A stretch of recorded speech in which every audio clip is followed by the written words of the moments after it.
under the bar.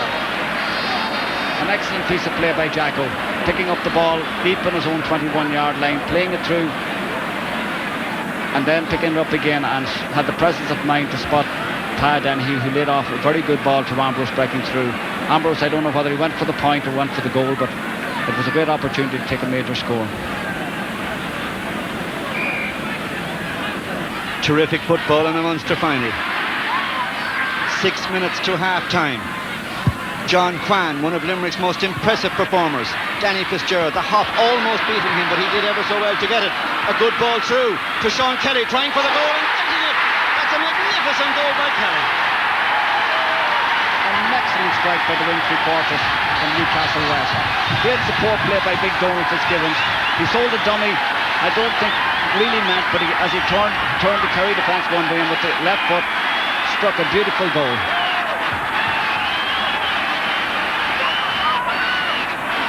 Kerry full back line is definitely has a lot of difficulty in containing them the Limerick inside forwards. A Kerry defence that was so comfortable in containing the All-Ireland champions Cork, in trouble, in big trouble against Limerick, as Timmy Fleming bids to lift Kerry, but he's put it wide.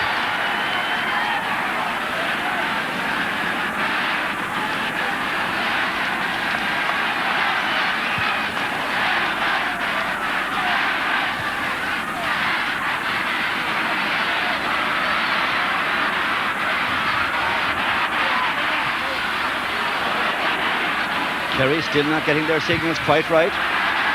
Timmy Fleming battles hard to win that one. That's a difficult type of shot.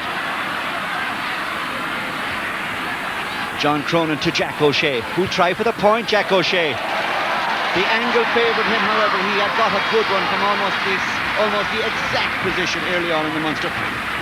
What a marvellous leader Jack O'Shea showing out there today.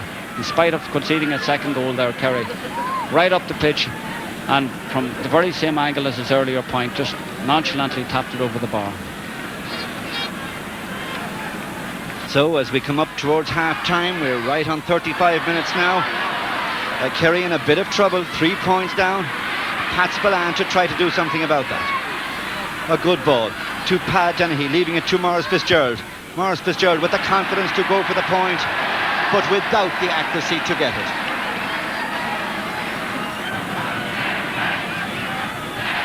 The story of the first half, Limerick getting off to a dream start, getting a goal from a penalty. They then got a great goal from play. Kerry shot no fewer than 5 wides to Limerick's 1. And Danny Fitzgerald, one of the Limerick men who did a lot of trouble and caused Kerry manager Mickey O'Sullivan to change his full back. But it hasn't stopped Danny Fitzgerald getting scores like that. An excellent score by Danny Fitz. He's got a fine left foot, so he has, and even under severe pressure from the new full back in on him, Sean Burke, he still managed to curl that over.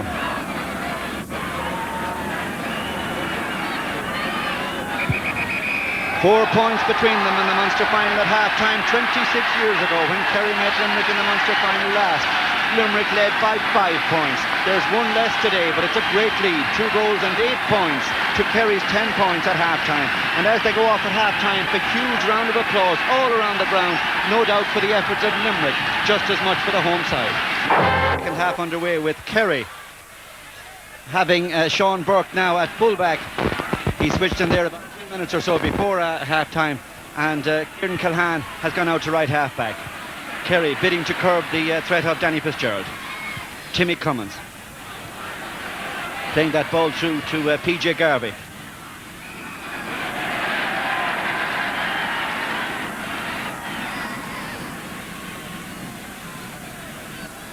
Yes, I feel that even at the early stage it's important now that Limerick, whatever chance they have, is that they don't tighten up. Because a team of outsiders, normally what happens to them is that they tighten up and then they let the game slip from themselves.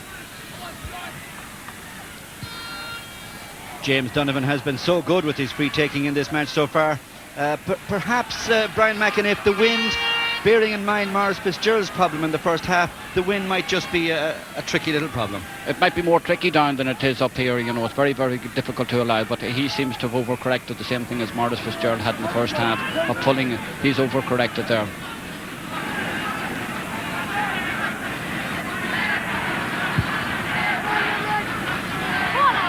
Well driven by Charlie Nelligan, knocked down by a determined Ambrose O'Donovan. No better man to lead Kerry in a crisis than Ambrose O'Donovan. A good ball to Jack O'Shea, who got first run on it.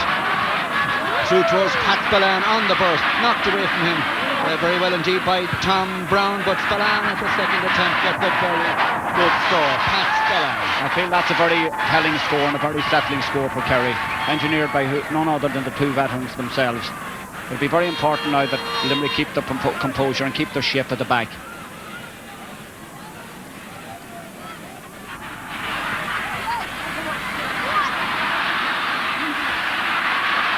The testing early minutes of the second half. Testing for Limerick, who haven't really performed on the big stage before.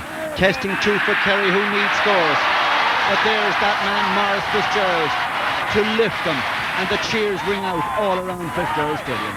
Yes, they're getting too much time on the ball. Pat Spillane picked up a very easy break. Maurice Fitzgerald was afforded too much time. We cannot afford to give a player of the status of Maurice Fitzgerald the sort of time he had there for that last score. So a 4-point lead at half-time has been cut to the bare one, and we've not played yet 6 minutes of the second half. Danny Fitzgerald's first touch of the second half. Sean Burke in close attendance. Danny Fitzgerald wants to get it onto the left foot or get a man in support. James O'Donovan, not a good ball in, however. And this is the period that will test the football craft of the Limerick men. Can they hold this game together now? Well, they're still lead, 14 points to 13. Maurice Fitzgerald switching the play intelligently to the left hand side. Morgan nicks a good ball to Pa Donaghy. The crowd so excited when Pa Donaghy gets possession, but he has to battle to retain it here. A good ball through to Ambrose O'Donovan. Slipped a nice one to John Cronin, onto the left foot, drives it over the bar. Kerry are patient. The supporters might have expected John Cronin to go for a goal, but they're building it up point by point. Yeah, Ambrose actually laid the ball off, and rightly so there, to the more accurate lad inside, who might well have gone for a goal, but I perfectly agree with what he has done. He's taken the chance to level the game, and I think at this stage that things are looking very, very bleak for Limerick. To Sean Kelly, who got a great goal in the first half. I feel, Jim, it would be very important from Limerick's point of view if they could get a score within the next couple of minutes to settle themselves, because they've left the last two balls in Charlie Nelligan's hand, and they're wasting away the limited opportunities they have and the limited possession they have up front. It would be very important to get on the scoreboard as soon as possible. Well, in the very first minute of the match, this man, James O'Donovan, got a brilliant goal from a superbly struck penalty. He got two lovely frees after that. But this now, a test of nerve as he gets it in, punched in by PJ Garvey. But Kerry have it comfortably contained.